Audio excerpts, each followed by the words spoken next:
There's something unnatural about the underground, going down deep into the belly of the earth almost, and you've got no sense of where you are in relation to anything else. There's no windows to give you a reference point, and which I guess is quite disorientating.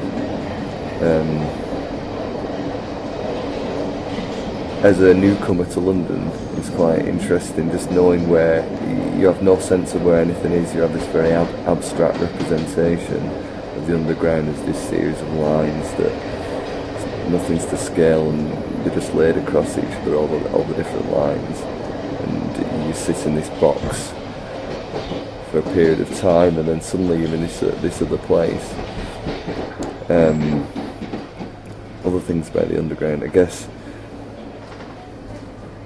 The social etiquette of being on the tube, especially in the morning. I guess maybe everybody's a little bit sombre, not being too happy about being up at 6 o'clock in the morning, and everybody's either got their iPods on or fixated on the free newspaper. And it's interesting sometimes just trying to make eye contact with people, and I guess trying to have a human experience. I don't know. I think that's unusual. With all these people, it's not private in the sense there's many people there, but everybody's private as in their own mind. So I guess that in that way, is that because people are reflecting? Maybe. I think because it's more because of this unwritten social etiquette that you don't generally strike up conversation on the tube, and in that way you're not making this eye contact and having like human interaction on the tube. Everybody's in their own private world, yet it's public.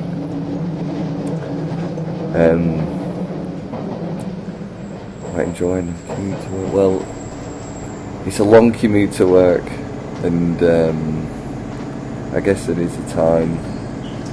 It's nice to have a cushion before the beginning of the day.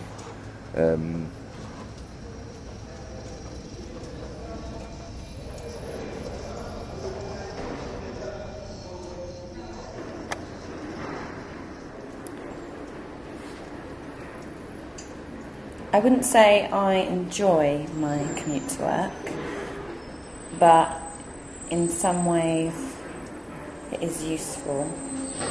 I'm not really a morning person. I like to get up as late as I possibly can, so I just rush out the house, and it takes me a long time to fully wake up. So I guess I wake up when I'm on my journey to work. So it's good to have that time in between leaving the house and being at work. It's my time to sort myself out.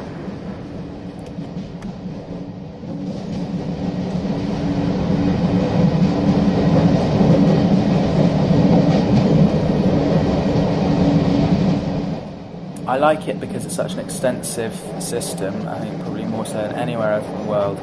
It gives you access to a huge area in London. I think that's brilliant.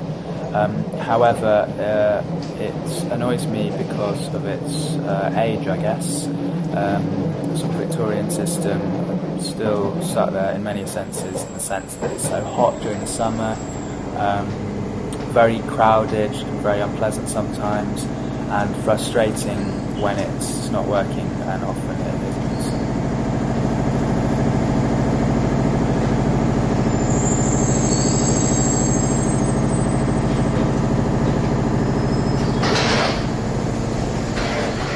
I'm quite pleased that I don't have to use the underground, because I'm not a big fan of it. I don't like the sensation of being underground, and also the atmosphere of everybody trying to sort of avoid eye contact. I suppose when I do use the underground, I tend to take a really good book with me, which is something that I actually miss, because when I walk to work I'm not able to read or do anything like that. So if I do have a journey on the underground, I tend to take a book so that I can lose myself within that.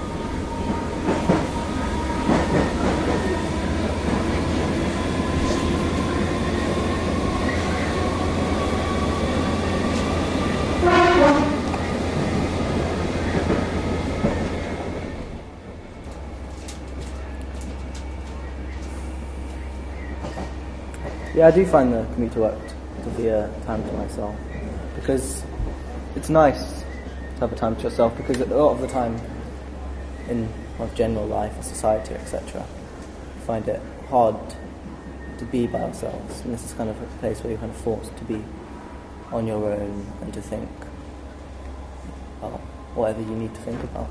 Sometimes I'd like to think at home, but it's nicer moving for some reason, some kind of sense of movement when you're on your way to somewhere, and you're on your way to somewhere and you're thinking. It doesn't become a kind of point where you sit down and think, oh, I'll think about something. It's more, you just think, and you're kind of, in a sense, in a place in between, in limbo between two places, your work and your rest. And then you just think without thinking, I suppose. And I like to reflect on the day, generally the day, mostly the weather, music, but I'm going to be honest, probably just people and how they act towards me, how I act towards people, how the people on the bus act, and how they are different or similar, how the people I know in real life act, and the difference between their kind of shut-off personality on the bus and what their personality is now.